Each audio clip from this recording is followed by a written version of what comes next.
우리 하나님의 말씀 요한복음 13장 1절부터 보시겠습니다. 유월절 전에 예수께서 자기가 세상을 떠나 아버지께로 돌아가실 때가 이른 줄 아시고 세상에 있는 자기 사람들을 사랑하시되 끝까지 사랑하시니라. 마귀가 벌써 시몬의 아들 가롯 유다의 마음에 예수를 팔려는 생각을 넣었더라. 우리 13장에 대한 내용은 앞에 12장에서 요한은 예수 그리스도의 중보자 되심에 대해서 소개를 했는데 13장을 통해서는 중보에 참여하는 내용에 대해서 소개를 하게 됩니다. 그러니까 전장과 이렇게 논리적으로 연속선상에서 이걸 이해를 하셔야 지금 요한이 요한복음을 기록했던 그 의미를 우리가 이해를 할 수가 이제 있습니다. 그래서 그 내용을 압축적으로 보게 되면 영접하는 장면 또는 복음의 내용, 그리고 선택적 은혜와 새 언약의 내용, 불강력적 은총이라고 하는 그런 짤막한 또는 어떤 때는 제법 긴 내용을 가지고 하나님의 영광을 깨닫게 됨을 소개했다 합니다. 그래서 새 계명은 인간 스스로 행함이 아니요 오직 여호와 하나님만의 섭리 사역임을 밝힌 것이다. 그래서 우리 이제 6개의 문단으로 일단 나눴어요. 그래서 30절까지는 뭐 한 10개의 절로 되어져 있는 문단으로 되어 있고 나머지 3개의 단어는 짧은 그 절로 해서 이루어져 있습니다. 자, 그런데 이번에 또 마찬가지로 13장의 주제는 그리스도의 중보의 혜택에 참여한 성도가 정체성 확립과 신앙에 대한 확신에 의한 신앙생활을 누리게 된다는 표준 교리에 연결되어져 있는 글이에요. 내용이 지금 우리 요한이 기록했던 내용을 보게 되면 이런 표준 교리를 따로 떼어가지고 표준 교리를 이해하는 것이 아니라 지금 요한이 소개하는 13장의 내용을 통해 가지고 우리는 대우리 문답의 몇 가지의 그 문항에서 소개되어져 있는 표준 교리를 확인하게 되어지고 그래서 그 의미를 성경 신학적으로 이해하게 되어지는 겁니다. 이거를 그냥 교리 나름대로만 외우고 뭐 이렇게 하는 의미가 없는 거예요. 이게 교조주의가 되어지기 쉽기 때문에 어떻게 성경 신학적으로 이해하는가가 매우 중요한데, 그래서 대우리 문답 57문을 보시게 되면 그리스도께서 그의 중보로 무슨 유익을 획득하셨는가? 12장에서 중보자의 그 사역을 하신다고 이렇게 예고가 되어졌단 말이에요. 그럼 그걸로 해가지고 도대체 무슨 유익을 획득을 하시느냐, 그 내용이에요. 거기서 이제 그 구속과 은혜의 계약에 포함된 모든 다른 혜택들을 획득하셨다. 예수님은 중보자의 사역을 감당하실 때에 구속 또 은혜 언약 이런 것들에 대한 모든 혜택을 주님께서 획득을 하신 거예요. 누구로부터? 성부 하나님으로부터. 그러니까 중보자로서 그런 이제 그 은혜가 획득이 되어져 있기 때문에 우리로 하여금 거기에 참여하는 자, 예수 그리스도의 구속에 참여하는 자들에게 어떠한 또 그것이 영향을 미치게 되어지는가라고 하는 논리적인 좀 설명들이거든요. 근데 이것이 없으면 그냥 뭐 뚝 잘라가지고 그냥 뭐 잠깐 소개되어지는 어떤 뭐 나름대로 예수 그리스도의 팔기 위한 가룟 유다의 그런 뭐 사기극이나 이런 것들이나 소개되어지고 많은데 매우 중요한 지금 신학적인 의미를 겸해가지고 지금 설명이 되어지고 있는 걸 우리가 확인하셨으면 좋겠어요. 그래서 58문에 보게 되면 또 우리가 어떻게 그리스도께서 획득하신 혜택에 참여자가 되는가, 매우 중요한 거예요. 우리는 예수님 믿고 뭐 중생이 되어졌어요. 새로운 피조물이 되어졌어요. 예수님을 영접해가지고 한 몸이 되어졌어요. 여러 가지 표현을 갖다 하는데 그것은 결국 예수 그리스도께서 획득하신 혜택에 우리가 참여자가 되어진단 말이에요. 이미 창세전서부터 그리스도 안에서 우리는 선택하기로 예정되어진 자들 아닙니까? 그 선택이 창세기 1장 26절, 27절, 28절을 통해 가지고 하나님의 형상을 따라서 지은 바가 되어졌고, 그래 지은 바 되어진 우리 이 아담의 후손들이 에덴 동산에서 아담의 불순종으로 인해 가지고 모든 걸 다 상실했단 말이에요.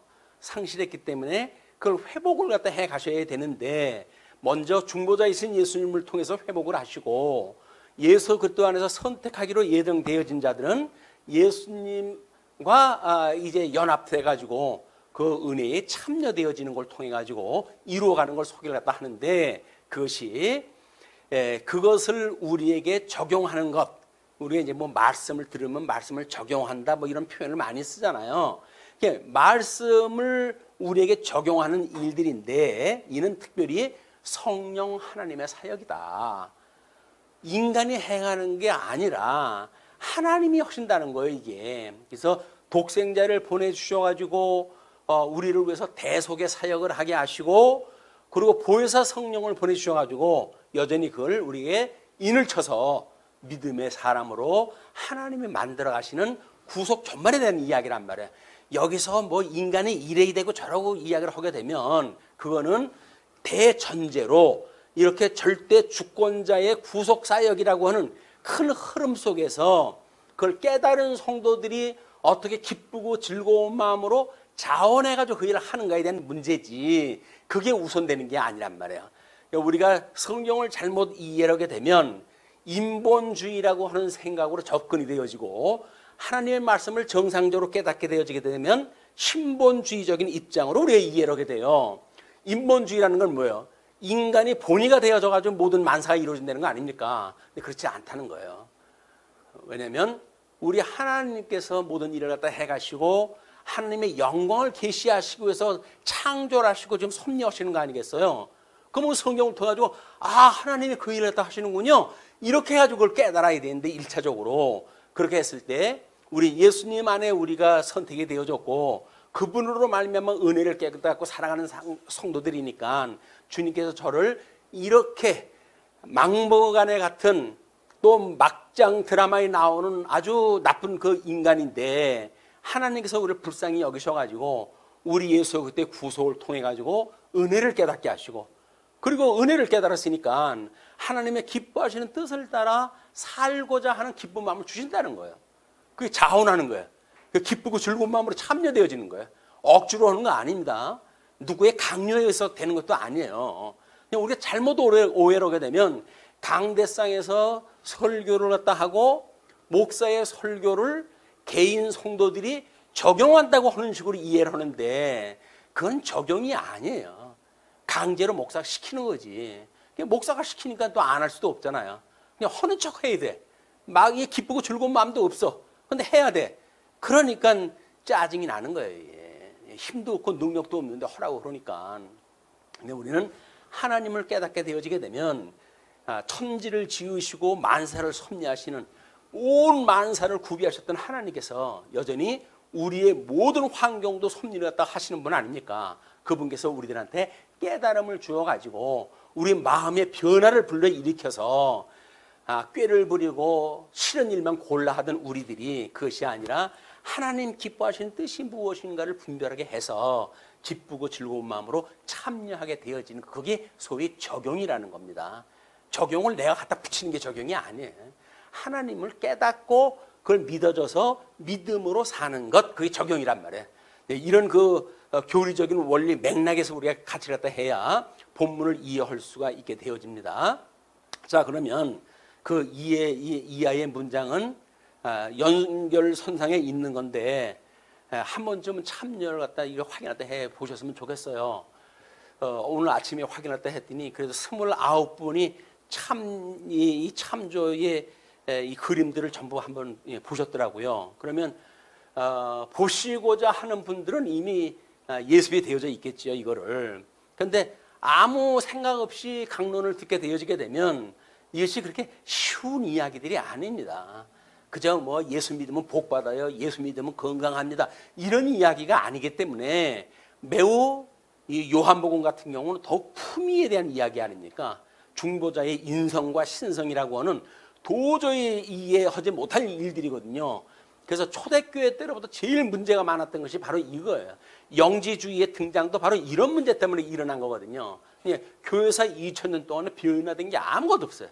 종교개혁 때 이것이 표준교리로 등장이 되어졌지만 곧 이어가지고 자유주의가 등장을 하고 그래가지고 이 복음이 변질되어지고 이렇게 가지고 오늘날까지 이루어졌기 때문에 지금도 명색이 장로교회이지 장로교회에서 표준교리가 무엇인가를 이해를 하고 이렇게 성경을 보는 이해가 별로 없다는 거예요. 이게 아픔입니다. 권사님 기도하실 때 팬데믹 시대에 대한 그 아픔을 기도하셨잖아요. 그럼 왜 그럴까요, 이게? 하나님께서 왜 이런 전무후무한 이런 걸 일을 갖다 주셨겠어요? 그럼 우리 성도는 마땅히 이것이 무슨 일이지요? 하고 주님한테 물어봐야 될 거 아닙니까? 어려부터 이런 일이 만들어지죠? 이건 물어봐야 될 거 아니겠어요? 그런데 무조건 오고 정부가 잘못했다, 이게 교회 무슨 목사가 잘못했다, 이런 걸로 해가지고 접근을 또 하게 되면 하나님의 선하신 뜻이 무엇인가에 대한 관심이 없는 거예요. 무조건 오고, 자전, 우리가 매가 돼가지고, 새를 잡는 그런 어떤 기능적인 걸로 접근이 되어지고 만다. 그것이 아니라, 왜 하나님께서 천지를 지으신 하나님이 이런 역사를 섭리해 가시는가, 이걸 깨닫지 못하게 되면 소위 문화명령을 주장하는 사람들이 성도들한테 문화명령에 대한 걸 나가서 해야 된다는 거예요. 세상 구원을 갖다 해야기 때문에 교회 바깥으로 나가야 된다는 거예요. 그런데 이것은 신종통주의에서 잘못 변질되어진 이 복음들이에요. 그렇기 때문에 주님의 몸된 교회가 정치 세력과는 분리가 되어져서 신앙적으로 우리 이해를 갖다 해야 되는데 자꾸 현실 정치에다가 이걸 맞붙여 놓으니까, 그러니까 온통 교회가 맨날 쌈박질이나 하고 정치판이 돼버리고 마는 거거든요. 그렇지는 않습니다. 우리는 이 공중권세 잡은 자들에 대한 이런 진리의 싸움이 영적 전쟁이기 때문에 이런 육적인 이런 그 사람들이 이러고 살거나 저러고 살거나 그걸 지금 우리들이 가서 바로잡는다고 해서 바로잡히질 않아요. 예수님도 바로 못 잡았던 일인데 그걸 어떻게 바로잡힙니까? 깨달음을 통해 가지고만 이게 될 수 있는 문제지. 그것이 성도들이 나가지고 두 손 들고 구월 외친다고 해서 되는 문제가 아니에요. 그냥 제발 교회로들 들어오셔가지고 하나님의 말씀에 우리가 더욱 정진해야 된다. 일용할 양식을 후하고 하나님의 선한 뜻이 무엇인가를 분별해서 하나님의 뜻이 그랬군요. 근데 그 뜻에 부합한 제가 삶을 살지 못했군요. 라고는 자기 회개가 없이 뭘 바깥 보고만 잘못했다고 그래. 자기는 온통 이 죄구덩이 속에 살면서. 그러니까 문제가 되어지는 거예요. 자기가 먼저 자기 부정이 일어나야지. 그래야 하나님 앞에 회개하고 하나님의 선한 뜻을 추구하는 그런 작은 씨앗들이 떨어져가지고 이제 온 하나님의 나라가 이루어져 가는 거 아니겠습니까? 이런 그 문제를 우리가 성경을 통해서 확인하는 일이기 때문에 어떤 삶의 방식 가지고 이래야 된다 저래야 된다 하는 게 아니에요 지금. 자, 그래서 13장의 내용은 옛 계명을 이루신 예수 그리스도를 믿어서 새 계명에 대해 신망에 이르는 하나님의 영광을 깨닫게 된다. 믿음, 소망, 사랑이라고 하는 우리 고린도전서에서 나왔던 그 큰 주제들 아닙니까? 이게 믿음의 영역이에요. 그래서 믿음의 역사, 소망의 인내, 사랑의 수고라고 하는 하나님의 기뻐하시고 온전하시고 선하신 뜻이 무엇인가를 분별하는 신망이라고 하는 그런 원리 속에 다 있는 거기 때문에 그걸 우리가 구체적으로 확인했다 할 필요가 있다. 우리 데살로니가 전서에서 이야기했던 내용들이고 거기에 보게 되면 이런 것들이 그 마지막 9절에 5절에 그러잖아요. 이는 우리의 복음이 너희에게 말로만 이른 것이 아니라 또한 능력과 성령과 큰 확신으로 된 것임이라. 그래서 우리가 너희 가운데서 너희를 위하여 어떤 사람이 된 것은 너희가 아는 바와 같으니라. 설명이 필요 없어요. 보면 알아요. 보면 알아요. 그렇게 되어지는 것이 하나님의 성령의 능력이라 해간단 말이에요. 주관자이신 성령께서 우리를 그렇게 인도해 가신단 말이에요. 그런 주님을 만나지 못하게 되면 우리는 엉뚱하게 방법적인 것만 이야기를 하고 기능적으로 이해를 갖다 해가지고 어떤 것이 어떻게 살아가야 되느냐라고 하는 걸 이야기를 하는데 그것은 아주 이 부차적인 일이지 근본적인 일이 아니다. 자, 이제 또 이제 그래서 교훈을 통해 가지고 오늘 영광을 증거하신 내용 아닙니까? 13장의 내용이 그거는 우리 그러면 세 계명을 통해서 이루어 가실 것인데 그렇다고 한다면 우리가 세 계명은 사랑이라고 우리가 이미 이야기를 알고 있는 거 아니에요? 전제로. 그렇게 했을 때 대열의 문답 20문을 보게 되면 창조 후 타락 이전의 사람의 지위에 대한 하나님의 섭리는 어떠하였는가? 타락 전의 인간상을 우리가 알아야 될 거 아니겠어요?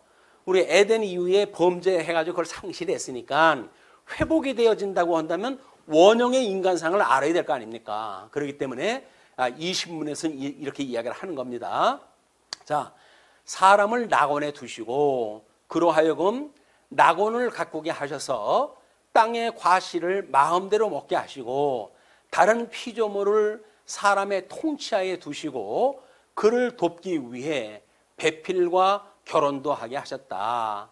또 사람으로 하여금 하나님 자신과 교통할 수 있게 하시고 안식일을 제정하셨으며 온전하게 인격적으로 영구히 복종할 것을 조건으로 사람과 더불어 생명의 언약을 맺으셨으니 이것의 보증은 생명나무 열매였으며 선악을 알게 하는 나무를 먹는 것을 죽음의 벌로서 금하셨다. 우리 잘 아는 내용이에요. 그 잘 아는 내용을 요약적으로 이렇게 설명을 한 거예요.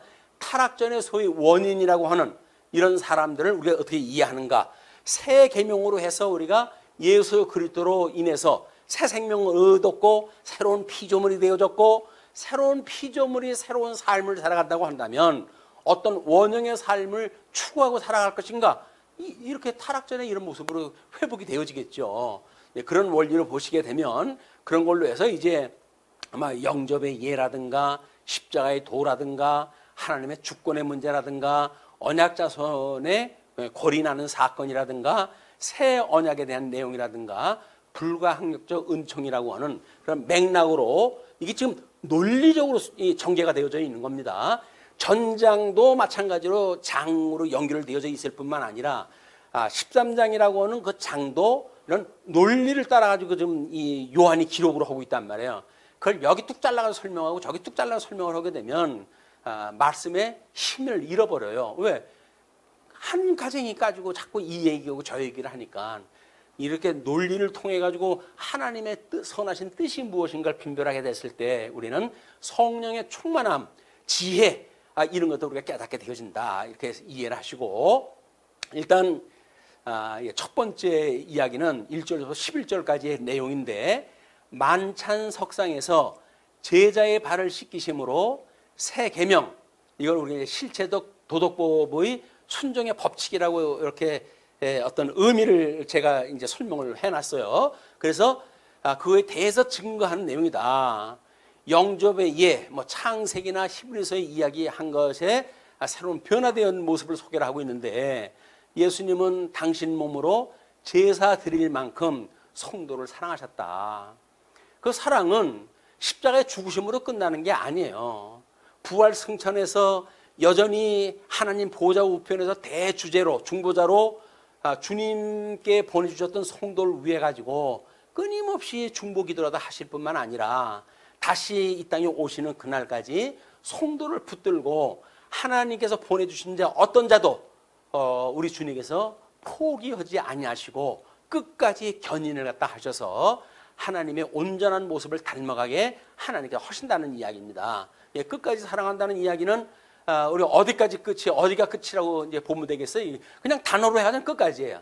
그러나 이것은 견인이라고 하는 의미가 없으면 그 끝은 시간 세계의 어떤 현장에서만 이걸 우리가 볼 수가 있을 거예요. 그러나 성령이 오셔가지고 성도를 견인으로 인도하셔가지고 영화에 이르기까지 그렇게 해가시는 일을 우리가 끝으로 본다고 했을 때 우리는 주님이 우리를 사랑하시는 그 사랑을 더욱 깨닫게 될 수가 있을 거라고 보여집니다. 자, 구약 시대에는 종이 주인의 발을 씻었어요. 그러나 예수님은 신약 시대가 되었음을 제자들의 발을 친히 씻어 주심으로 선포하신 거예요. 주님께서는 지금 새로운 중보자로 오셨고, 그래서 지금 때가 이름에 빛이 세상에 왔는데도 깨닫지 못하고 이러던 데에 예수님이 빛으로 생명으로 이 복음을 갖다 쭉 증거를 갖다 하시는 그런 그 맥락에서 지금 새로운 시대가 열린 거다라고 하는 걸 이야기를 했다는 거죠. 그래서 제자들을 부르실 때에 예정하신 대로 구원에 초청되었고 이 세례를 받음으로 해가지고 하느님의 아들이 되었음을 말씀을 하신다. 이것이 이제 일단 발을 씻었을 때 그런 의미예요. 그리고 이렇게 만사를 구비하신 하나님의 뜻을 이루기 위해 그들 중에 예수를 팔자인 가롯 유다까지도 준비하셨다. 주님은 선택자와 유기자를 이미 다 준비를 하신 분이니까, 그래서 당신을 팔자까지 다 준비를 하신 거예요. 주권적인 입장에서 보게 되면 선악에 대한 거를 주님께서는 이 악인도 악한 날에 적당하게 쓰시기 위해서 다 만들어 놓으신 거예요.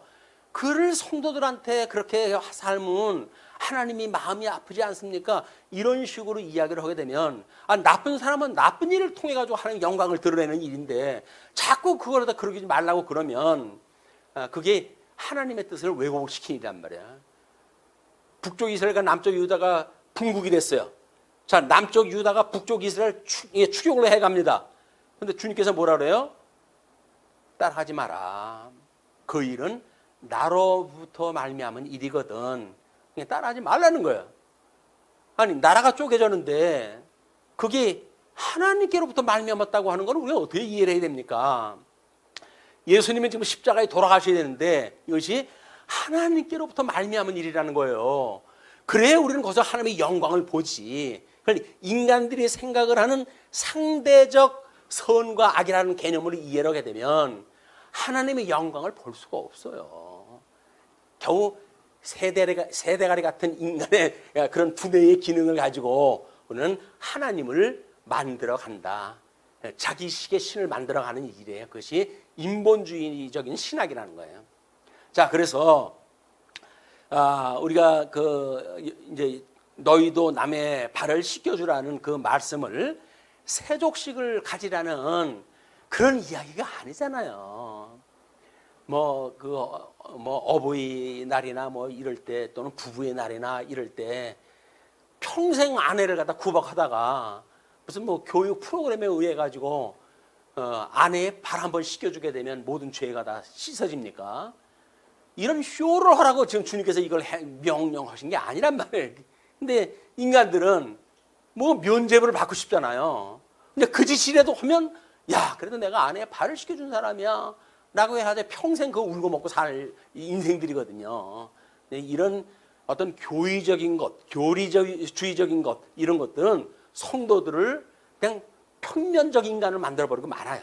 그냥 그렇게 살면 선한 일이지 그만하면 됐지 나보고 더 어떻게 하라고. 이렇게 아주 배째라고 이렇게 이야기를 하는데 예수님을 사랑하는 사람들은 그렇게 사랑하지 않아요. 왜? 영적 예배라고 하는 거는 자기 몸을 제물로 바치는 일이거든요. 그게 너희들의 산 제사라고 하는 거예요. 너희의 몸을 온전히 산 제물로 바치라는 거예요. 왜? 예수님이 지금 산 제물로 바쳐가지고 십자가에 못 박아 돌아가실 거 아닙니까? 어린 양으로 돌아가시고 그 다음에 성전으로 부활하시고 제사장으로 승천하심으로 해가지고 이 제사의 3대 조건을 다 이루실 분인데 그렇게 하시는 분이 우리들한테 너희도 내가 사랑하는 것처럼 사랑해야 돼 라고 이야기했다는 이야기는 뭐예요? 너희 몸을 산 제물로 바쳐야 되는 거야. 그 이야기예요. 그런데 우리는 내가 조금만 손해를 보게 되면 견딜 수가 없어요. 몸을 갖다가 산 제물로 바치기는커녕 조금만 손해를 갖다 봐도 우리는 온몸이 사시나무 떨어요. 분이 아플려. 저거 원수를 내가 어떻게 갚을까 하고. 그런데 그래놓고 어떻게 원수를 사랑을 해요? 그런 심보를 가지고 어떻게 사랑을 합니까? 이건 성경을 잘못 우리가 이해로 배웠으니까 하나님이 우리를 기뻐하시는 뜻이 뭔지를 분별을 못하는 거예요.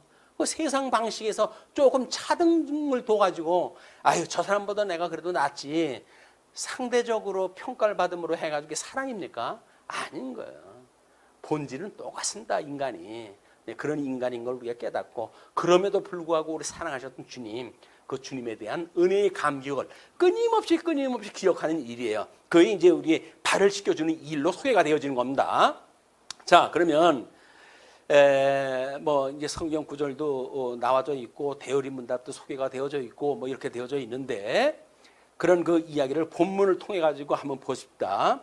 자, 이 유월절 전에 예수께서 자기가 세상을 떠나서 아버지께로 돌아가실 때가 이른 줄 아시고 세상에 있는 자기 사람들을 사랑하신데 끝까지 사랑하시다고 그랬잖아요.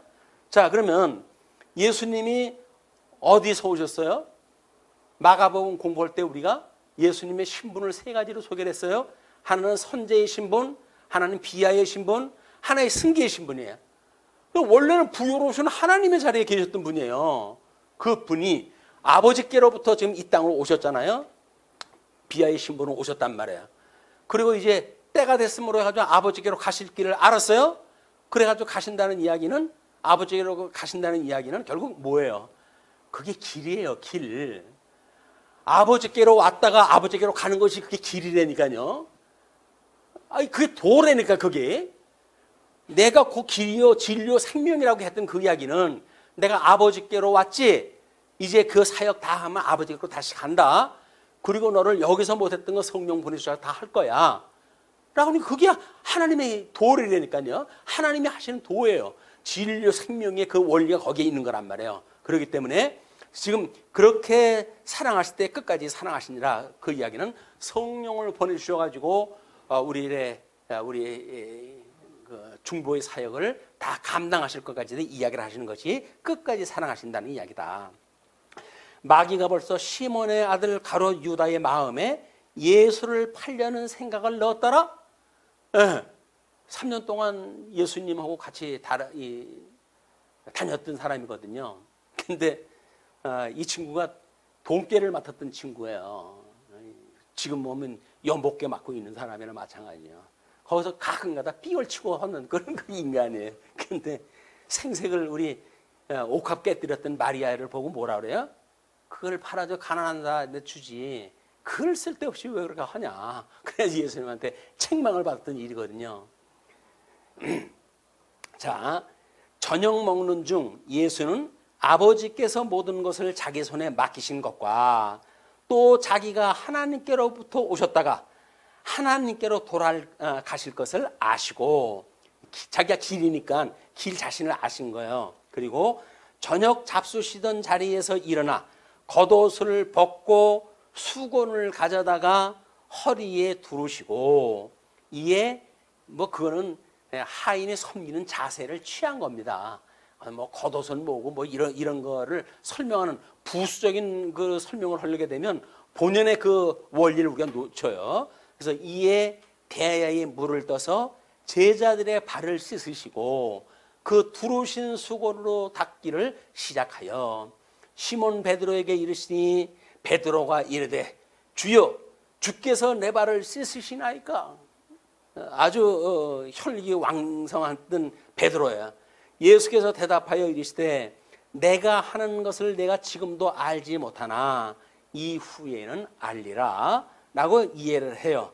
그러나 베드로가 이르되, 알겠다고 하는데도 불구하고 베드로가 이르되 내 발을 절대로 씻지 못하시리이다 라고 했어요. 의인 났네, 의인 났어.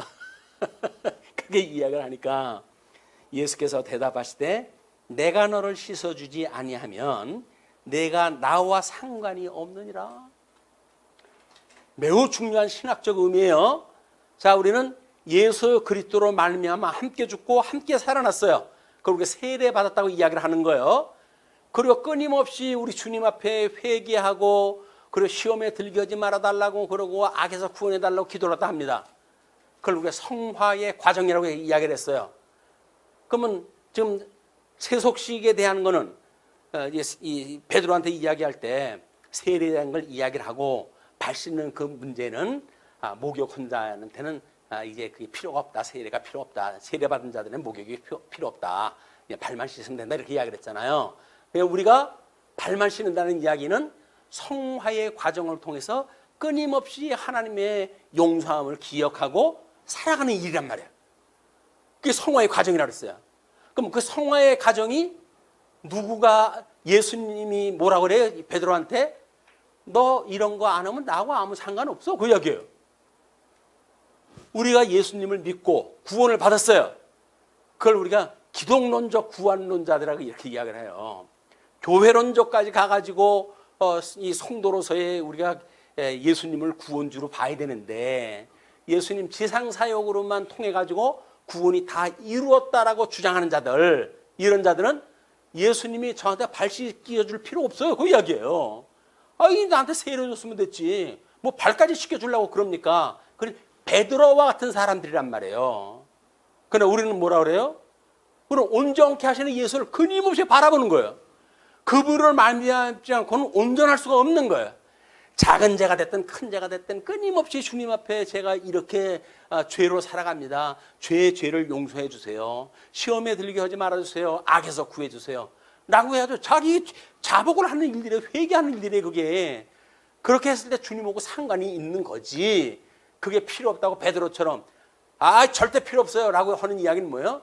예수님이 그럼 너 나하고 상관없어. 그 이야기예요. 예수님 믿고 구원받았다고 하는 우리 그런 그 구원론파들의 이야기처럼 그 사람들은 예수님이 더 이상 필요 없어요. 뭐 구원 다 됐는데 뭐 이제 뭐 필요 있어? 그렇게 이야기한다는 이야기나 똑같다는 이야기예요.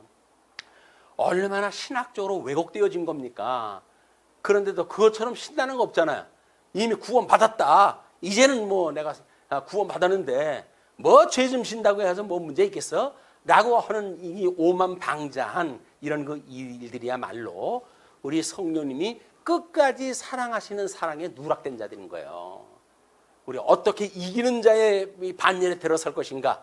그것이 예수 그리스도의 끝까지 사랑하는 자의 합한 자들이다. 이런 개념을 잘 이해를 하셨으면 좋겠어요. 자, 그렇게 하니까 예수께서 이르시되 이제 그렇게 하니까 시몬 베드로가 이르되 주여 내 발뿐 아니라 손과 머리도 씻어 주옵소서. 저한테 베드로는 극단적인 이름 나 있어. 도 아니면 뭐야. 그러니까 다른 제자는 발 씻기니까 그냥 발 씻기셨는가 보다 이러고 있었는데 베드로는 뭐 아는 게 많은지 지금 뭐 토를 갖다 달고 그래요.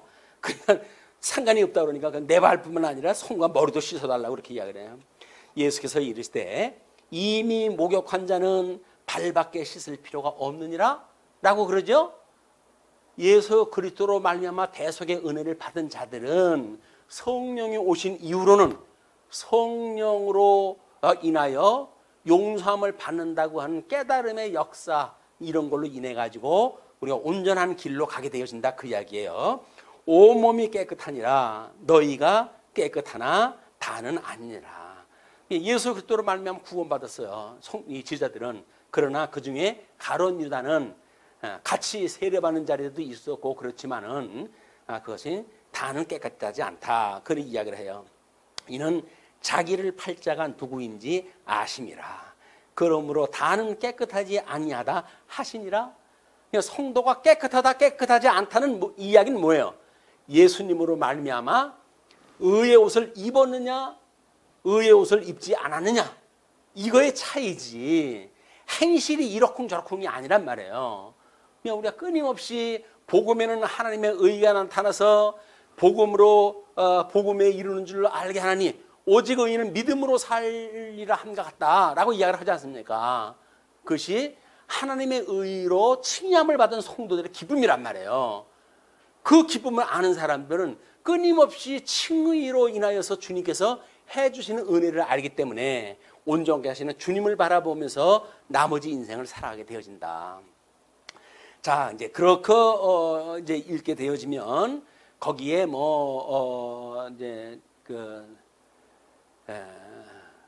참고되어지는 문장이라든지 그런 건 참고를 하시기로 하고, 그 예수님이 이제 길이라고 했던 그런 그 이야기를 기독론의 그리스도의 신분에 대한 목차와 마가복음 개론의 목차를 비교를 갖다 해서 보여드렸어요. 그래서 선제에 대한 신분이라든지 비하의 신분, 승기의 신분 이런 것대로 예수님은 지금 오셔가지고 어떻게 이제 아버지께로 와가지고 아버지께로 가시는가라고 하는 이야기가 여기 신학적으로 다 맥락이 있는 것을 가지고 좀 이야기 되어지고 있다는 거예요. 그러니까 성경을 보고 이 교회 신학도 만들어진 일이기 때문에 교회 신학이 별개의 신학이 아니다. 그거를 우리가 하나로 봤다는 게 뭐예요? 그게 통섭이란 말이에요.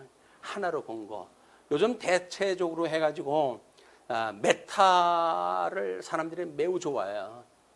그래가지고 메타 플러스 유니버스, 그래가지고 메타버스가 이 대세의 그런 이 사이버 공간에서 어떻게 우리가 생활을 할 것인가에 대한 새로운 트렌드를 좀 떠오르고 있거든요. 그게 뭐예요, 그러면? 일반 학문도 결국은 지금 가지고 있는 것, 유니버스라고 그들이 이야기했던 넷째 날 이후 창조된 세계만 가지고는 도저히 설명이 안 된다는 거예요. 뭐가 필요하다? 초월되어진 개념이 필요하다. 그래서 메타 유니버스라고 하는 트렌드를 만들어낸 거예요. 근데 기독교는 점점 갈수록 초월신을 잘라버리고 천상계를 잘라버리고 그리고 해 아래 것만 가지고 이야기를 하는, 오히려 일반 학문만도 못한 이런 신학에 좀 처해져 있으니까 정신을 바짝 차리지 않으면 안 됩니다. 세상이 어떻게 돌아가는지도 몰라요. 그러고 세상에 먹거리나 우애 가지고 그냥 다 하려고 그러고 이러고 살아가니까 세상 학문만도 못한 지금 이 신학을 가지고 신앙생활을 하는 거예요. 거기에는 진짜 소망이 없습니다. 자, 그러면 두 번째 그 이야기예요. 12절서부터 20절까지 하나님의 본을 통해서 섬길 것을 교훈하는 내용입니다. 그러니까 예수님의 본을 통해서 보여주니까 십자가의 도가 소개가 되어지겠죠. 그래서 12절로 20절은 예수님의 본을 통해 섬길 것을 교훈하시는 십자가의 도에 대한 내용이다. 예수님은 자신의 본을 통해 섬길 것을 교훈하신다. 구원파 등 싸구려 복음을 육체의 기회로 삼는 자들은 구원에 대해 임의의 구원만을 알고 있다. 구원은 영원한 구원이기 때문에 임의뿐만 아니라 아직이라는 시제가 포함된 것을 알아야 한다. 이는 아래 구약 선지자들의 활동을 기억할 필요가 있다. 그래가지고 대여름입니다. 58문을 소개를 했어요. 이제 아까 소개했던 내용입니다. 어떻게 혜택의 참여자가 되어지는가. 그래서 각양 선지자들, 제사장들, 왕들, 이런 기름 부음 받은 자들이 하나님의 은혜를 따라가지고 사역을 감당했던 모형적인 사건을 예수님께서 온전히 이루심으로 그 혜택을 온전하게 받게 되었다라고 하는 그런 내용입니다. 자, 그럼 12절로부터 보시죠. 그들의 발을 씻으신 후에 옷을 입으시고 다시 앉아 그들에게 이르시되 내가 너희에게 행한 것을 너희가 아느냐? 행한 건 뭐예요? 제사장을 발 씻겨준 거 아니에요? 이걸 너희들이 아느냐? 이렇게 써요. 그러니까 너희가 나를 선생이라 또는 주라 하니 너희 말이 옳도다. 내가 그러하다. 이건 제자들이 알고 있는 공통적인 사건이에요.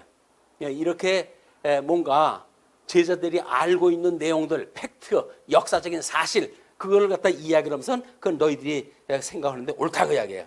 그런데 내가 주와 또는 선생이 되어 너희 발을 씻었으니 너희도 서로 발을 씻어주는 것이 옳으니라 이야기를 하셨어요.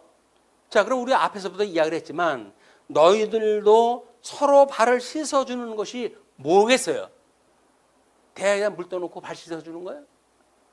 요즘은 그거 하면 큰일 나요. 성추행으로 다 걸려 들어가요. 뭔 남녀가 유별하고 이렇게 되어져 있는데 무슨 목사라고 해가지고 뭐 초월적인 성을 가지고 있습니까? 그래가지고 여성들도 발 자기가 막 씻어도 돼요? 안 되는 거예요, 그게. 예수님이 허락하는데 왜 안 되냐? 의미를 모르니까. 발을 씻어준다는 이야기는 뭐 섬기라는 이야기 아닙니까? 섬기라는 이야기.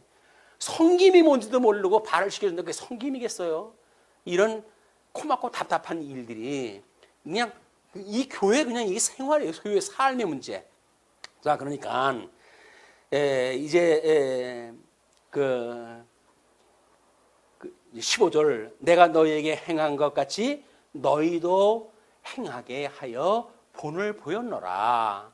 자, 아까 발을 씻겨준 건 뭐라 그랬어요?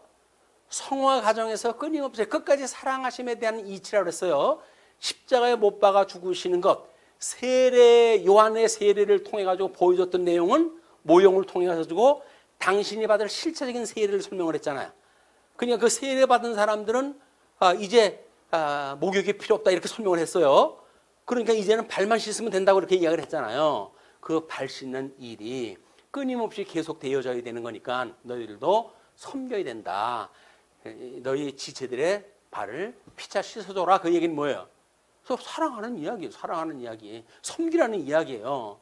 근데 섬길 생각은 안 하고 뭐 엉뚱한 일을 갖다 하니까 성경을 같은 국문으로 되어져 있는데 앞에 거 논리를 따라서 읽으면 그냥 그거 뻔한 거 아니겠습니까? 세례의 문제와 섬기는 문제가 전부 나왔고 십자가의 도에 대한 문제가 나왔으니까. 그래서 내 이름으로 이제 그것이 너희가 이제 그 11절에 내가 너희 어디 있다가 이쪽으로 튄 겁니까? 내가 진실로 너희에게 이르노니 종이 주인보다 크지 못하고 보냄을 받은 자가 보낸 자보다 크지 못하나니 너희가 이것을 알고 행하면 복이 있으리라. 그래서 예수님보다 우리가 작은 자 아니에요. 예수님은 스스로 우리의 작은 자라고 이렇게 당신을 칭하셔요. 왜? 하나님의 아들이니까, 아들로 오셨으니까. 그래서 우리가 그런 예수님을 안다고 한다면 우리는 작은 자임을 자철하다 해야 돼. 자꾸 다른 사람보다 큰 자연 하면 안 되는 거예요. 근데 그것도 뭐 믿음이 있어야 되는 거니까. 너희가 이것을 알고 행하면 복이 있으리라. 복된 자, 예수 그리스도 심령이 가난한 자는 복이 있나니 천국이 너희 곳이요 라고 얘기하셨던 주님이 우리들한테 참여하는 그런 은혜를 깨닫게 하시는 일이죠. 그러니까 내가 너희 모두를 가리켜 말하는 것이 아니니라. 나는 내가 택한 자들이 누구인지 알미라. 그러나 내 떡을 먹는 자가 내게 발꿈치를 들었다 한 성경을 응하게 하려는 것이니라. 시편 41편 9절 말씀을 인용을 했다 해가지고 이야기를 해요. 지금부터 일이 일어나기 전에 미리 너희에게 일러두면 일이 일어날 때에 내가 그인 줄 너희가 믿게 하려 함이로다. 이건 지금 요한복음에서는 특별히 어떤 큰 사건이 있을 때 미리 다 설명을 해요. 이렇게. 왜? 그때 너희가 이것이 하나님의 말씀이 응하는 사건임을 알게 하시기 위해서 그랬다는 이야기거든요. 자, 그러면서 내가 진실로 진실로 너희에게 이르노니 내가 보낸 자를 영접하는 자는 나를 영접하는 것이요 나를 영접하는 자는 나를 보내신 이를 영접하는 것이니라. 1차는 누구예요? 예수님이 보낸 자가 성령 하나님이죠. 그렇죠? 그래서 성령 하나님을 믿지 않고는 예수님을 믿을 수가 없는 거예요. 성령 하나님의 그 위로가 있을 때 그런 인치심을 인해 가지고 우리 예수님을 깨닫게 되어지고 그러므로 주님을 영접하게 되어지니까 예수님을 영접하면 누굴 영접하는 거예요? 그분의 아버지를 영접하게 되어지는 거예요. 그래서 비로소 우리가 아버지라고 하나님을 칭하는 겁니다. 하나님을 아버지라고 부르는 것은 예수님을 인정하기 때문에 그렇게 되어지는 거예요. 그러니까 우리가 이렇게 가끔 신앙생활 하다가 나는 하나님을 믿어요 라고 하는 이야기는 몇 단계 우리가 이 과정을 거쳐야 해석이 되어 있는 일들이에요. 제일 1단계는 뭐예요? 나는 예수님을 믿어요. 이렇게 돼야 돼요. 우리 교회 이름이 뭐예요? 대한예수교 장로회라니까요. 예수님을 믿지 않고 하나님 믿는다고 하는 그 이야기는 근본주의자들의 그런 그 이야기와 다를 바가 없어요. 그래서 우리가 예수를 그리스도로 믿는다는 이야기가 매우 중요한 일이다. 예수님을 믿고 그로 인해서 하나님의 아들이 되어졌기 때문에 우리 큰형님이 되어졌고 우리는 작은 아들들로 해가지고 하나님을 아버지라고 부르게 되어지는 거다. 자, 이제 21절서부터는 뭐 창고 그림은 창고로 또 하시기로 하고 사계명에 대한 거 뭐 이런 것들도 우리가 어떻게 살아가야 될 것인지 다 서신서에서 이야기한 내용들입니다. 셋째, 21절서부터 30절은 가룟 유다의 배반을 예언함으로써 하나님의 주권에 대해 증거하는 내용이다. 가룟 유다의 배반에 대한 이야기가 소개된다. 하나님은 창세전부터 택자와 불택자로 예정하셨으니 이는 하나님의 영광을 위한 섭리이다. 예수님의 구속사가 하나님의 영광일진데 택자의 구속뿐만 아니라 불택자의 유기되는 모든 과정도 하나님의 영광을 위한 도구이다. 이는 소경된 자나 나사로의 병까지도 하나님의 하신 일을 드러내시기 위한 섭리였다. 앞에서 우리가 확인한 바로는. 그래서 이게 다 하나님의 영광에 대한 일인데 우리 이걸 상대적으로 격화를 시키게 되면 우리는 뭐라 그래요? 인간이 생각하는 상대적인 선을 선이라고 이야기하고 인간이 생각하는 상대적인 악을 악이라고 강조를 하면서 절대적인 악 속에 있는 자신을 알아보지 못하기 때문에 하나님 앞에 회개도 못하는 이런 절룩발이 신앙생활이 되어진다. 자, 그래서 그런 그걸 우리가 이 셋째 번 장면에서 확인했으면 좋겠어요. 자, 21절입니다. 21절 예수께서 이 말씀을 하시고 심령이 괴로워 증언하여 이르시되 내가 진실로 진실로 너에게 이르노니 너희 중 하나가 나를 팔리라 하시니 구약이 언약되어져 있고 제자들한테 미리 예고했던 내용이에요. 제자들이 서로 보며 누구에게 대하여 말씀하시는지 의심하더라. 이거는 우리가 뭐 인간적인 속성이에요. 하게 되면 나한테 한 얘기는 아닐 거야. 그래 편해지잖아요. 혹시 나야? 라고 하게 되면 그 어디서부터 그 마음을 어떻게 감당을 합니까? 네.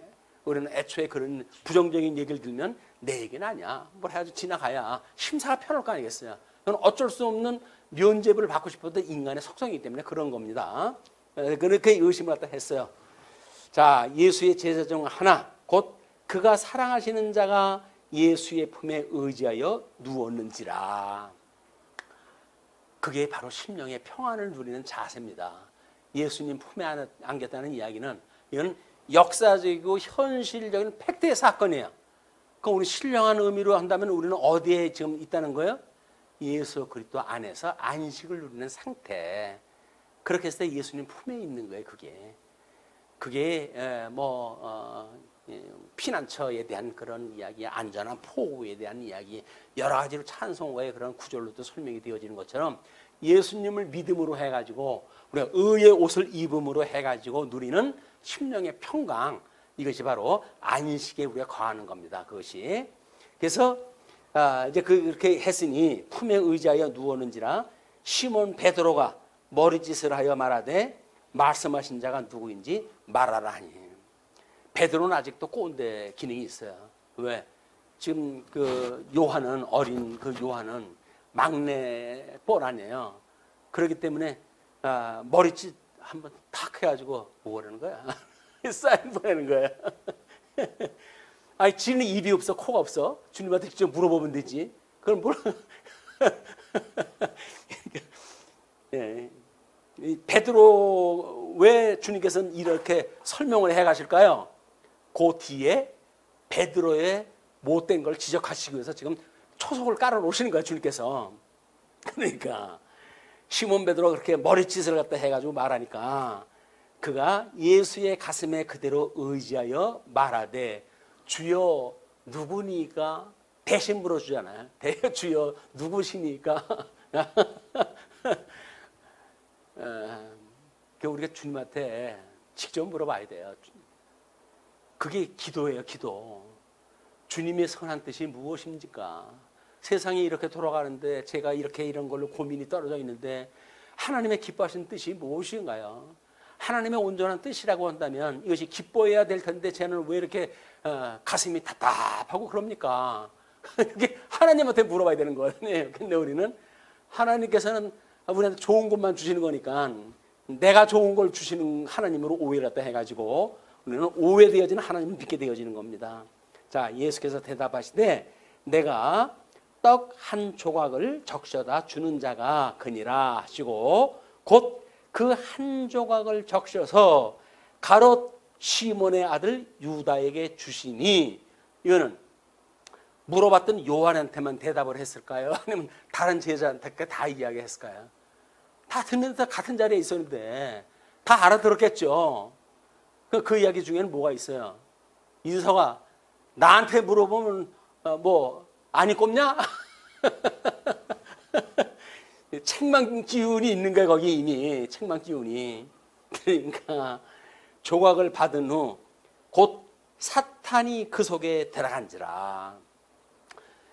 네, 사탄이 그 안에 들어갔다는 이야기는 그 이전도 이미 사탄의 영향권에 있었어요. 그냥 사탄의 지금 조종을 받고. 그런데 직접적으로 지금 주님을 팔아버릴 그 일을 행해야 되기 때문에 그 가룟 유다 속으로 사탄이 들어간 거예요. 이런 걸 잘못 알게 되면 사탄이 들어갔네 라고 해가지고 축기 연다고 해가지고 엄한 사람 두들겨 패가지고 멍들게 만들고 이렇게 하는데, 축기를 갖다 한다고 해서 사람 팬다고 해도 귀신이 나갑니까? 우리 뭐라 그래요? 귀신을 내쫓는 것이, 이런 이유로는 귀신을 내쫓을 수가 없다는 거예요. 기도와 말씀 외에는 귀신을 내쫓을 수 없다는 거예요. 그럼 그것이 하나님의 선한 뜻이 지금 이렇게 귀신을 내쫓는 일이고, 하나님의 뜻을 이루어가는 일이고, 세상에 온전한 교회가 이루어가는 일이고, 그렇기 때문에 끊임없이 우리한테 기도하라는 일이거든요. 쉬지 말고 기도하라는 일이거든요. 왜? 아직도 우리는 온전케 하시는 주님의 은혜가 없으면 안 되니까. 그분을 바라보고 저 온전케 해주세요, 온전케 해주세요, 그 이야기예요. 영적으로 구원을 받았으니까 이제 온전케 살아가게 해주세요. 그걸 끊임없이 그 얘기하라는 거예요. 그런데 우리는 자꾸 뭘 땅에 걸 달라 그래. 세상 학문도 땅의 것만 안 된다고 그래가지고 메타 학문에 대한 걸 지금 이야기를 하는데, 자꾸 뭘 위에 걸 갖다 안 보고 아래 것만 보고 아래 걸 달라고 그럽니까? 우리가 성도들하고 제일 어려운 관계가 뭐야? 옆을 보면 화가 나는 거예요. 옆 사람을 보면. 왜? 상대적으로 보이잖아요. 상대적으로. 좀 마음에 안 들어? 옆에 보면 그래. 나보다 잘났어? 옆에 보면 그래. 그 시기심이 발동이 되어지는 거예요. 근데 우리는 어디를 보라고요? 온전히 하신 주님을 바라봐야지. 위를 봐야지. 왜 뱀의 저주를 갖다 돋은 것처럼 배로 기어다니면서 흙을 갖다 파먹는 그 사탄이 하는 일들을 우리 땅을 쳐다보면서 그걸 파먹고 살려고 그러냐고요. 그게 사탄의 매인 건지 모르는 거야 지금 우리가. 그러니까 땅만 보고 살아가는 거야. 땅만 보고 살아가니까 옆에 사람 그 행실을 보고 그냥 여기 그렇게 해가지고 잘했는지 못했는지 뭐 이야기를 하니까, 온전케 하시는 주님 보고 살아가는 거예요. 지금 주님께서는 내가 너를 온전케 할 테니까. 내가 만사를 다 구비했어. 여호와기 때문에 마음 편하게 살라는 거 아닙니다. 이 주님이 모든 걸 구별을 했는데 내가 너희를 필요에 따라서 다 섭리했다 해갈 거야 라고 하시는 분이거든요. 여호와 하나님 때문에 해결되는 문제가 아니에요. 대주제가 되신 예수님으로 인해 가지고 우리가 1차 이 평강을 얻어야지, 뭐 하나님이 해간다고 평강을 얻게 되어지게 되면 예수님 필요 없지. 자기가 하면 되지. 뭐 여호와 하나님 이제 아는데, 하나님 만사대로 하는데 뭐 그걸 가지고 나한테 왜 시비야? 어려냐? 하나님이 알아서 할까 봐. 그렇게 하면은 우리는 공감이 없는 성도의 신앙생활 할 수밖에 없어요. 기뻐하는 자와 함께 기뻐하고 우는 자와 함께 울라고 그러는데, 기뻐하는지 우는지 알 수가 있나? 뭐 아픈 얘기 안 하니까 뭐 겉으로 보기에는 잘 살아가는 것 같잖아요. 저 잘 살아가는데 저거 왜 그러지? 이렇게 가지고 오해가 만들어지는 거예요. 근데 그 사람 안을 보게 되면 굉장히 힘든 것들이 있어요. 어려운 것이 있어요. 그걸 봐주지 않고는 교통이 될 수가 없는 거예요. 우리가 공감이라고 하는 그 이야기가 바로 교통하는 사람에 대한 내면 세계를 보는 일들이다. 그게 교회가 피우는 거야, 지교회가. 왜? 함께 생활하니까 알지 않습니까? 뭐 연보를 또 하다 연보가 줄었어. 아유, 형제 활동이 어려우신가 보구나. 라고 뭐 그분 위해 가지고 선한 일을 하던 거 방해받지 않도록 우리 기도할 거 아니겠습니까? 근데 그렇지는 않고 딴 소리를 하고 그러는 거예요. 그러니까 교회를 왔는지 세상에서 살아가는 거나 달랠 바가 뭐 하나도 없어. 똑같은 거야. 세상에 짐승들하고 사는 거나 교회 와가지고 어린 양이라고 이 양무리들이라고 하는 사람들하고 사는 거나 왜 똑같아요? 양이 아니니까 그렇지. 사건처럼 잡아먹으려고 하는데. 어떤 이들은 이제 그렇게 가니까 속히 예수님께서 그래요. 유다에게 이르시되 내가 하는 일을 속히 하라 하시니. 예수님은 뭐라는 거예요? 나 팔러 빨리 가라는 거예요 지금. 아니 예수님은 팔러 가라는데 왜 우리가 그걸 발목을 잡고 그러면 안 된다고 자꾸 말려요. 말리기를 가게 하는 길인데 그게. 이 말씀을 무슨 뜻으로 하셨는지 그 앉은 자 중에 아는 자가 없고, 예수님도 참 답답하셨을 거예요. 아무리 말해도 말길 못 알아들어. 아는 자가 없고 어떤 이들은 유다가 돈깨를 맡았으므로 명절에 우리가 쓸 물건을 사라 하시는지 혹은 가난한 자들에게 무엇을 주라 하시는 줄로 생각하더라. 그래서 지금도 이런 것이 교회에 지금 만들어지는 거야. 같은 성경을 읽는데 무슨 뜻인지 몰라. 그리고 자기 나름대로 좋은 걸로 해석을 해. 그래서 이걸로 선한 일을 하라고 하시는가 보구나 라고 해가지고 그냥 그렇게 살라고 그러는 거예요. 그러니까 주님의 의도는 전혀 상관없는 하나님의 말씀이 선포되어지고 있는 거다. 유다가 그 조각을 받고 곧 나가니 밤이 이르라. 빛 대신 예수 그리스도와 함께 있을 때에는 그나마도 빛의 이야기를 알아듣든지 못 알아듣든지 이야기가 지금 진행이 되고 있었잖아요. 그러나 빛 대신 예수님을 떠나니까 거기가 어디예요? 거기에 밤이에요. 거기에 어둠이에요. 더 이상은 빛의 말씀을 들을 수 있는 소망도 없어요. 이제는 가가지고 예수님 은삼시에 팔아야 되고 그걸로 후회해가지고 자살해가지고 배가 터져 죽는 수밖에 없어요. 마지막에 그거밖에 안 남은 인생이에요. 근데 만약에 우리가 주님의 말씀을 떠나게 되면 그 길 아닙니까? 그 길이에요.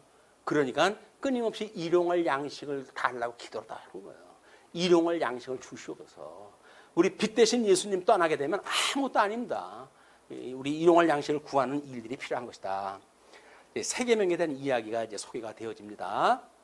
자, 그 성경 내용들 봤을 때 31절로부터 33절까지의 그 내용이에요. 가룟 유다의 미혹으로 영광을 얻으시는 장면입니다.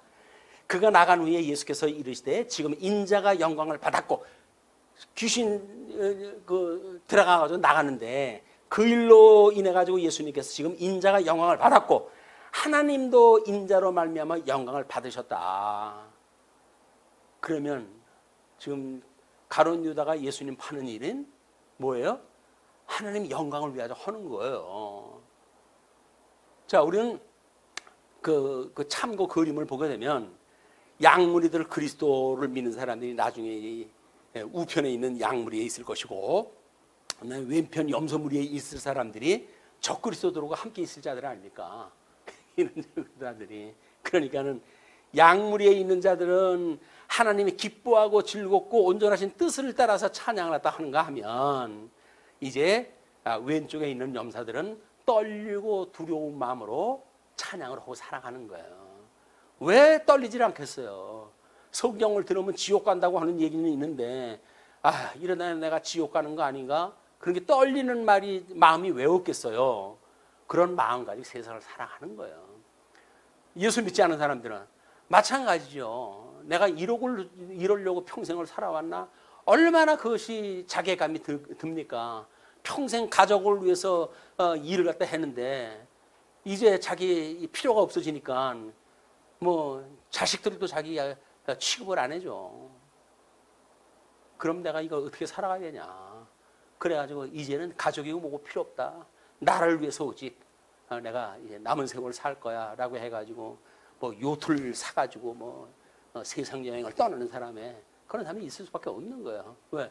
평생 해봤는데 별로 아니거든, 별게. 근데 사랑을 했던 사람들은 사랑이 어디 가나요? 그렇게 뼈골 빠지게 했어도 사랑을 베풀었는데 그 사랑으로 인해서 보람을 느끼는 거지.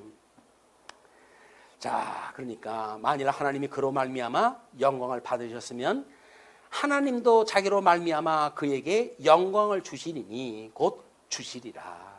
그걸 믿는 사람들도 그 영광을 우리한테 주신다는 거예요. 영광에 참여가 되어진다는 이야기예요. 그게 뭐예요? 예수님과 함께 죽는 역사에 참여가 되어지는 거란 말이에요. 우리 자꾸 좋은 것만 생각하면 안 돼요. 예수님과 함께 죽는다고 하는 것은 필연적인 코스예요, 이게. 이 십자가의 도라고 하는 이야기는 환난과 부활이라고 하는 두 가지 장면이 없으면 안 되는 거예요. 그러니까 우리가 고난을 통해 가지고 그 일이 이루어진다. 작은 자들아 내가 아직 잠시 너희와 함께 있겠노라. 너희가 나를 찾을 것이나 일찍이 내가 유대인들에게 너희는 내가 가는 곳에 올 수 없다고 말하는 것과 같이 지금 너희에게도 이르노라. 새 계명을 너희에게 주노니 서로 사랑하라. 내가 너희를 사랑한 것 같이 너희도 서로 사랑하라. 사랑은 우리가 사랑이라고 하는 새 계명은 다 알아요, 이제. 근데 사랑하라는 것이 어떻게 사랑하러 하면 되죠? 그냥 예수님께서 뭐라 그래? 구체적인 방법까지 가르쳐줘요. 내가 너희를 사랑한 것 같이 해. 그렇게 이야기했어요. 그러면 우리는 예수님의 구원의 도를 깨달은 사람들 아니에요. 예수님이 우리를 어떻게 사랑했는지 아시잖아요. 어떻게 사랑을 했어요? 나를 구원하시기 위해서 인간의 모습을 입고 이 땅에 오셔가지고 십자가에 못 박혀 돌아가시는 데까지 우리의 죄를 채울하시고 대속을 하신 그 예수님의 은혜를 알지 않습니까? 그 예수님 신앙 고백을 하는 거예요. 그것이 그렇게 사랑하라는 거예요. 그래서 어떻게 해요? 우리가 우리에게 죄진 자를 사하여 주는 거예요. 그렇기 때문에 예수님을 공짜로 살려주는데 뭘 우리는 조건을 겁니까? 사랑을 하는데 사랑하는 거예요. 그냥 주님이 우리를 사랑했기 때문에 그냥 사랑하는 거예요. 오늘 밥상머리에서 집사라고 그런 얘기를 했는데 우리는 옛날에는 어른이라고 하는 건 뭐라 그랬어요? 뭘 틀어야 된다 그랬어요? 상투를 틀어야 된다 그랬어요. 상투를 튼다는 얘기는 결혼해야 된다는 거 아니에요? 그래서 결혼해도 소용이 없어요. 자식을 낳아봐야 알아. 자식을 낳아봐야 알아. 근데 우리는 자식을 낳게 되면 자식에 대한 교육을 어떻게 해요? 이 험악한 세상에서 경쟁력이 있는 인간을 만들어내야 될 거 아닙니까? 그렇기 때문에 그런 사랑을 가져는 안 돼. 어디까지 가야 돼? 따지도 말고 무조건 오고 사랑하는 할머니가 돼야 돼. 그 할머니들은 손자들 보고 얘 공부해라 이렇게 해라 저렇게 해라 안 그래요. 왜? 자기가 인생 살아보니까 그래서 얻어지는 거 없더라. 그죠? 하나님 믿고 살면 하나님이 다 인도하실 거야. 그걸 믿는다고 한다면 그걸 설명을 하겠죠. 묻지도 말고 따지도 말고 사랑하는 것이 할머니, 할아버지의 사랑인 거예요. 그걸 뭐 노인학을 갖다 이야기할 적에는 우리 부모님들은 땅을 살아가는 방법을 가르쳐주고 할머니와 할아버지는 저 멀리에 있는 이상의 세계를 보여준다. 뭐 이런 식으로 해가지고 이제 사랑을 표현을 갖다 해왔는데 여기서 아마 그런 그 모습을 알 수가 있을 것 같아. 우리가 어떻게 사랑을 할 것인가 그런 그 이야기가 바로 우리 예수님이 이야기하셨던 것처럼 내가 너희를 사랑한 것 같이 너희도 서로 사랑하라. 그래서 가끔 철났을 때 그러잖아요. 내가 부모님 앞에서 말 안 듣고 이랬을 때 꼭 이렇게 살았을 것 같아. 하는 철이 났을 때 하는 이야기예요. 철이 안 나면 끊임없이 나는 정상적으로 자랐어. 그렇기 때문에 이렇게 해라 저렇게 해라 이야기를 하는데 우리가 조금 돌이켜보게 되면 아이고 내가 네 나이에 그러고 살았지 이런 생각이 드는 거예요. 뭐 지금 70 먹고 지금 생각을 하니까 매우 아주 그런 생각을 하는 것 같지만 저도 어린 시절이 있었을 거 아닙니까? 코 올린 시절서부터 지지고 붓고 해가지고 울고 뭐 땡깡을 치고 오죽했겠어요. 땡깡은 안 부렸다고 뭐 어머니는 그렇게 이야기를 하시지만 뭐 애들이 다 그렇지 뭐 다르게 뭐가 다르겠어요. 상대적으로 해가지고 막내 아들이니까 착했다 뭐 이렇게 표현을 갖다 하시는 거지. 그냥 그분 가슴에 남아져 있는 표현이지 그렇지는 않을 거라고 보여져요. 지금 내가 생각을 하면 고집 세우고 뭐 오죽 고집을 세웠겠어. 그러고 살았을 텐데 참 아버지 일찍 뭐 보내시고 그 7남매 내가 살리려고 꽤나 고생을 하셨겠다 그런 생각이 들 때 가슴이 저리 오지요. 그것이 예수님의 사랑을 깨닫는 방법하고 비슷한 게 아닌가 이런 생각이 듭니다. 자, 끝입니다. 이제 우리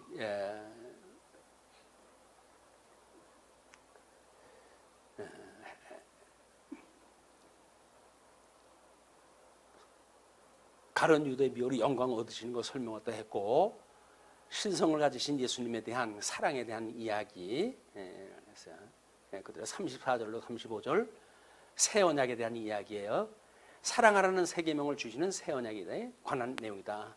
시몬 베드로가 부인할 것을 말씀하신다. 이는 성도의 구원은 하나님의 절대적인 은혜의 사역임을 계시하십니다. 그리고 불가항력적 은총임을 알려주시는 장면이다. 성도는 자기를 부정하지 않으면 결코 주의 은혜를 얻지 못한다. 하나님의 주권성과 이로 말미암은 은혜는 상호 모순 관계가 아니라 종속적 관계임을 간과하는 일이야말로 요한복음을 공부하는 보람을 놓치는 일이다.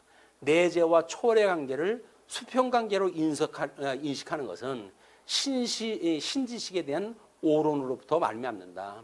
불가항력적 은총이야말로 성도는 견인하시는 하나님의 그 의를 믿고 의지할 수 있기 때문이다 라고 해가지고 소개를 갖다 해드렸어요. 우리가 어떻게 은혜를 받고 살아가는지.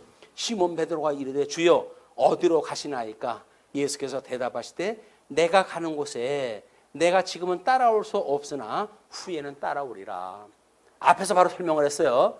내가 다른 유대인들한테 이야기를 했지, 내가 가는데 너희들은 올 수 없다고 이야기를 했지, 아직은 내가 조금 더 있을 거야 라고 이야기를 했는데 또 물어봐 예수님한테. 어디로 가시냐고. 베드로가 이르되 주여 내가 지금은 어찌하여 따라갈 수 없나이까? 주를 위하여 내 목숨을 버리겠나이다.